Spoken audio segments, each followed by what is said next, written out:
ಮುಂದಿನ ಚುನಾವಣೆಯನ್ನು ಕೂಡ ಬೇಕಾದ್ರೆ ಶಿವಕುಮಾರ್ ಅವ್ರ ನೇತೃತ್ವದಲ್ಲಿ ಚುನಾವಣೆಗೆ ಹೋಗೋಣ. ಅವ್ರ ನೇತೃತ್ವದಲ್ಲಿ ಕಾಂಗ್ರೆಸ್ ಪಕ್ಷ ಮತ್ತೆ ಅಧಿಕಾರಕ್ಕೆ ಬರಲಿ, ಆಗಲೇ ಅವ್ರ 5 ವರ್ಷನೂ ಮುಖ್ಯಮಂತ್ರಿ ಇರಲಿ. 2.5 ವರ್ಷಕ್ಕೆ ಯಾಕಪ್ಪ ಹೋರಾಟ? ಕೂಡ ಅಧಿಕಾರದ್ದಾಗ್ಲಿ ಮತ್ತೊಂದಾಗ್ಲಿ ಆಸೆ ಅಂತಕ್ಕಂಥದ್ದು ಸಹಜ.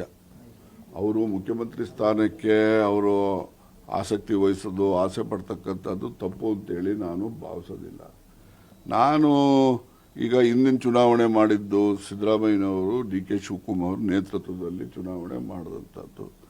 ಈ ಚುನಾವಣೆಯಲ್ಲಿ ನಮಗೆ 138 ಜನ ಅವತ್ತು ಆಶೀರ್ವಾದ ಮಾಡಿದ್ರು. ಹೈಕಮಾಂಡ್ ಅವರು ಒಬ್ಬ ಮುಖ್ಯಮಂತ್ರಿ ನಾಯಕ, ಒಬ್ಬ ನಮ್ಮ ಲೀಡರ್ ಆಫ್ ದಿ CLP ಅಂತ ಮಾಡಿದರೆ, ಮತ್ತೆ ಮುಂದೆ ಬದಲಾವಣೆ ಮಾಡೋದಿರಲಿ ಮತ್ತೊಂದಿರಲಿ, ಅವರಿಗೆ ಹೈಕಮಾಂಡ್ ಅವರಿಗೆ ಅದ್ರ ಬಗ್ಗೆ ಅಧಿಕಾರನೂ ಇದೆ. ಅವ್ರು ಮಾಡಿದಂಥ ತೀರ್ಮಾನ ನಾವು ಎಲ್ಲರೂ ಕೂಡ ಒಪ್ಪುತ್ತೇವೆ.